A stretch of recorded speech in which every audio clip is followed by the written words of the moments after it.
अच्छे दिन पीछे गए गुरु से कियो नहीं, यानी कि जब तक आपके गुरुदेव हैं, अगर आप किसी संत के शरण में गए हैं तो आप वहां जानकारी हासिल कीजिए। जा करके पशु के जैसा बैठ करके प्रसाद पा करके और महाराज का जयकारा करके घर मत आ जाइए। अगर हमारा ही लड़का हमसे कुछ नहीं पूछता है तो हम लोगों को तकलीफ होता है ना। अपने परिवार में बोलते हैं कहो करके समझाओ, कहे नहीं कुछ पूछ तो नहीं है, कहाँ पढ़ता, कहाँ जाता, क्या करता, होता है ना। तो जब हम किसी संत के शरण में जाएंगे तो हमारा दायित्व तो बनता है वहां जाकर पूछना। आज के डेट में बहुत ऐसा पंथ है कि जो लोग कहते हैं कि देवी देवता को नहीं माना जाता। बहुत से लोग कहते हैं ना, क्या नहीं ये लोग तो देवी देवता को नहीं मानते हैं। देवी देवता को नहीं मानना चाहिए, लेकिन उस व्यक्ति से पूछिए कि भैया देवी देवता को हम नहीं मानेंगे, लेकिन आप किसकी चर्चा कर रहे हो? रामायण की, गीता की, पुराण की, हनुमान चालीसा की। कहीं जाइए सत्संग में, चाहे जिस संप्रदाय का सत्संग हो, किसी पंथ का हो, उन लोगों से कह दीजिए कि आप रामायण जब देवता नहीं आप मानते हैं, देवी देवता, तो आप देवी देवता का जो रामायण, गीता, वेद, पुराण है उसमें से एक वर्ड मत बोलिए, एक वर्ड मत बोलिए, इसलिए कि आप देवी देवता को नहीं मानेंगे। और आपके पास कोई शब्द हो तो बोलिए, मिलेगा कोई शब्द? किसी को मिलेगा? थोड़ा सा सत्संग चालू होता है, राम जी जब अयोध्या से वनवास हुआ, सीता जी लंका में गई, रावण मराया, कंस को मारे कृष्ण भगवान। अरे भैया, मनुष्य रूपा श्री जी के रचना में ब्रह्मा जी आए, गरुड़पुराण में शंकर भगवान एकदम विकराल रूप पकड़ लिए, और सब कहने के लिए आप हेटते हो सबसे, किसी से आप उनका नाम बेच करके जी रहे हो, और अकेले में कहते हो कि देवी देवता का पूजा नहीं करना चाहिए। ये गलत है। देवी देवता अगर नहीं होते तो आज हम लोग इस जगह पर नहीं बैठे होते। हर वो देवी, हर वो देवता पूजनीय है।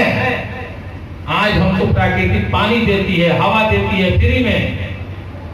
ये खेती लोग रो रहा था, बरसात कराई, धान वैसे होगा ना जी, फिर अब कष्ट हमको मिल रहा है। आखिर कौन है रक्षक? हमको कपड़ा चाहिए ना, रहने के लिए घर चाहिए, समाज में लोग चाहिए। हम समाज से अलग हो जाएंगे, ये कहाँ का नियम है? हम समाज में रहेंगे, हम उस देवी देवता को पूजेंगे, हम पूजते हुए हम अपनी मुक्ति का मार्ग ढूंढेंगे, हम दूसरे को नहीं रोकेंगे। हमारे महाराज जी, आप लोग कभी आइएगा खलवा, चाहे गए होंगे, आप लोग देखे भी होंगे कि वहां कोई ऐसा देवी देवता नहीं है जिनका फोटो नहीं है। श्री सदगुरु भेवनो भक्ति योगाश्रम खलवा, वहां कोई ऐसा देवी देवता नहीं है जिनका प्रतिमा, फोटो वहां न हो। कई कुछ लोग कहते हैं कि खान वाले महाराज देवी देवता को नहीं पूजते थे। अरे भैया, वो नहीं पूजते तो अपने कुटी में सब देवी देवता का फोटो लगाते हैं? नहीं लगाते। प्रेम से बोलिए स्वामी जी महाराज की जय। और आप लोग खालवा धाम के बारे में अगर जानना है तो आप अपने मोबाइल में YouTube पर जाइए, सत्संग खलवा, सत्संग खलवा है, और डेली सोने से पहले एक बार और सुबह उठने के बाद एक सत्संग। आप 2 ही मिनट देखें, 2 ही मिनट सुनिए। आप 1 महीना कंटिन्यू सुनिए और 1 महीना में अपना देखिए हमारे में क्या परिवर्तन होता है। अगर रात में सोते हुए तो सुबह सुबह के बेरा आपके कान में पहले महाराज जी की जय हो जाएगा, इससे पूरा दिन आपका सही हो जाएगा। अब फिर रात्रि में सुनेंगे तो पूरी रात चैन से सोएंगे। अरे कुर्सियां खाली रहेगा तभी ना कोई बैठेगा। अभी हम लोग इतने लोग बैठे हैं और देवरिया जिला के डीएम साहब अभी आ जाए तो सारे लोग खड़े हो जाएंगे ना, क्या ये सर बैठिए, हो जाएगा नहीं। लेकिन अगर एक छोटा व्यक्ति कोई आ जाए जिसको कोई महत्व ना हम देते हो तो क्या उसके लिए सब कोई खड़ा होगा? नहीं होगा। तो अपने गुरु को, अपने महाराज जी को, अपने उस इष्ट देवता को अपने हृदय पर बैठा के रखिए। जब आप सोएंगे और सत्संग सुनेंगे तो आपके हृदय पर नहीं राज होगा, वही तो बैठे रहेंगे और सो जाएंगे आप। तो कोई भी वार आएगा तो देखेगा ना कि पहले इस पर तो कोई बैठा है, ये हमसे बरियार है, चलो इसके पास अभी मत रहो। और सुबह में आप सुनते हैं आपका पूरा दिन सही रहेगा। इसलिए आप लोगों से निवेदन है कि डेली शाम और सुबह सत्संग खलवा सुनिए।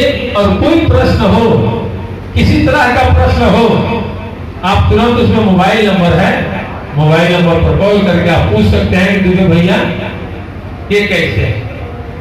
प्रेम से बोले स्वामी जी महाराज की जय। और आइए आतवार के दिन खलवा आश्रम जो लोग नहीं गए हैं उनसे निवेदन है कि आइएगा तो महसूस होगा आपको कि वो धाम ऐसा धाम है कि अगर 60 दिन कंटिन्यू आप हाजिरी लगाते हैं तो आप में परिवर्तन हो जाएगा। एकदम परिवर्तन होना है, ये दुबे जी का वादा है कि आप 60 दिन आप धाम पर जाइए, महाराज का स्मरण कीजिए और देखिए आपके अंदर क्या परिवर्तन होगा। लेकिन जाना पड़ेगा, थोड़ा मेहनत करना पड़ेगा। और इन्हीं सब बातों से मैं अपने वाणी को विराम देता हूँ, क्योंकि समय नहीं है, हम लोग को भी सिवान जाना है।